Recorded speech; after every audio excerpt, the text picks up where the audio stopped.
Assalamualaikum warahmatullahi wabarakatuh. Saya Abdul Aziz Wijaya dari jurusan Prodi Bahasa dan Sastra Arab kelas 6A. Di sini saya akan menyampaikan sebuah materi yang ditugaskan untuk UAS mata kuliah pragmatik,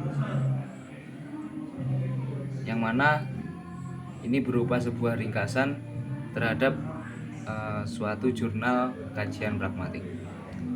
Untuk jurnalnya yaitu analisis imperatif dalam Al-Quran Surat Yasin. Nama peneliti adalah Abdul Aziz Al-Khumairi yang berasal dari IAIN Bengkulu, dan jurnal tersebut ada di Al-Afkar, Jurnal Pemikiran Islam dan Tafsir Hadis. Baik, langsung saja menuju pembahasan. Ringkasannya, Al-Quran merupakan sebuah mukjizat yang terletak dalam keindahan pola kata-kata dan kalimat. Syekh Fakhruddin Ar-Razi, penulis tafsir Al-Quran yang berjudul Mafatih Al-Ghaib, menyatakan bahwa kefasihan bahasa, keindahan kata-kata dan pola kalimat dari Al-Quran sangat luar biasa.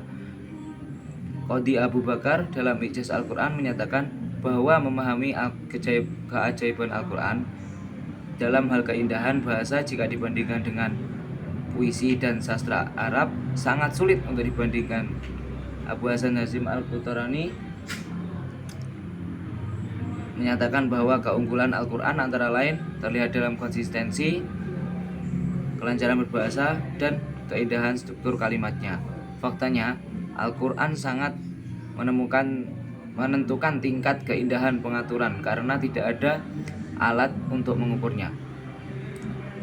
Pragmatik merupakan suatu ilmu yang bisa untuk mengesankan bahwa sesuatu yang khusus dan teknik yang sedang menjadi objek pembicaraan pada istilah tersebut yang tidak mempunyai arti yang jelas.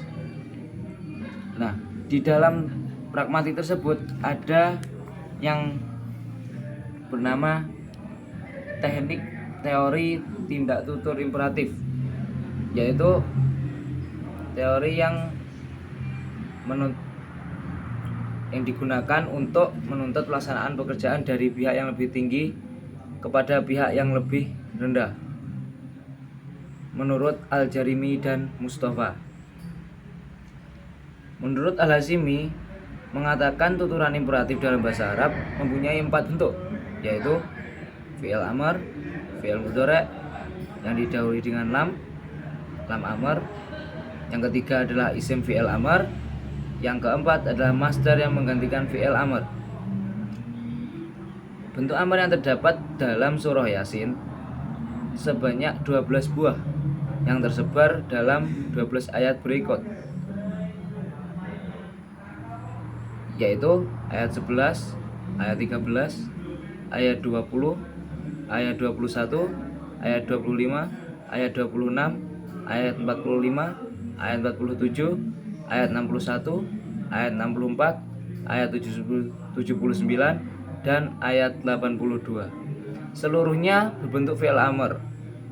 Adapun bentuk fi'il mudhari' yang didahului dengan lam amr. Sedangkan untuk bentuk masdar pengganti fi'il amr dan bentuk isim fi'il amr tidak ditemukan dalam surah Yasin.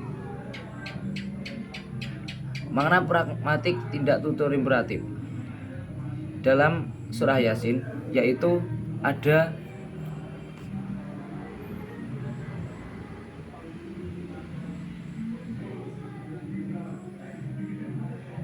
sembilan, yaitu penghormatan, ikram, lalu pelajaran, iktibar, tawaran, iltimas, mengharapkan, at-tamanni, melemahkan, takjiz, menakut-nakuti, at-takhwil, sesuatu yang jauh dari kenyataan, al-istib'ad, penghinaan, at-lihanah, kecaman, tahdid, dan penghinaan, at-tahbir.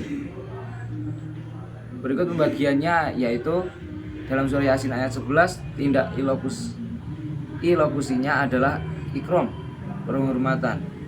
Untuk surat Yasin ayat 13, tindak lokusinya adalah pelajaran, iktibar kepada mitra tutur. Untuk surat Yasin ke ayat 20, tindak lokusinya adalah tawaran atau iltimas kepada. Dalam surat Yasin ayat 21, tindak lokusinya adalah mengharapkan. Dalam surat Yasin ayat 25, tindak lokusinya adalah melemahkan. Dalam surat Yasin ayat 26, tindak lokusinya adalah takjiz atau menakut-nakuti. Dalam surat Yasin ayat ke-45, tindak lokusinya adalah sesuatu yang jauh dari kenyataan atau al-istib'ad. Dalam surah Yasin ayat ke-47, tindak lokusinya adalah penghinaan atau at-tahqir. Dalam surah Yasin ayat 61, tindak lokusinya adalah kecaman atau tahdid. Dalam surah Yasin ayat 64, tindak lokusinya adalah penghinaan atau at-tahqir. Dan untuk surat Yasin ayat 79 dan 82, tindak lokusinya adalah melemahkan atau takjiz. Jadi dapat disimpulkan bahwa di dalam surat Yasin itu terdapat 12 itu tadi, serta ada 9 makna pragmatik, yang mana untuk tindak tutur imperatifnya sendiri itu hanya ada yang fi'il amr dan juga fi'il mudhari yang didahului dengan amr. Sedangkan untuk isim fi'il amr, masdar yang menggantikan fi'il amr dan juga isim fi'il amr itu tidak ada. Mungkin cukup sekian dari saya, kurang lebihnya saya mohon maaf. Assalamualaikum warahmatullahi wabarakatuh.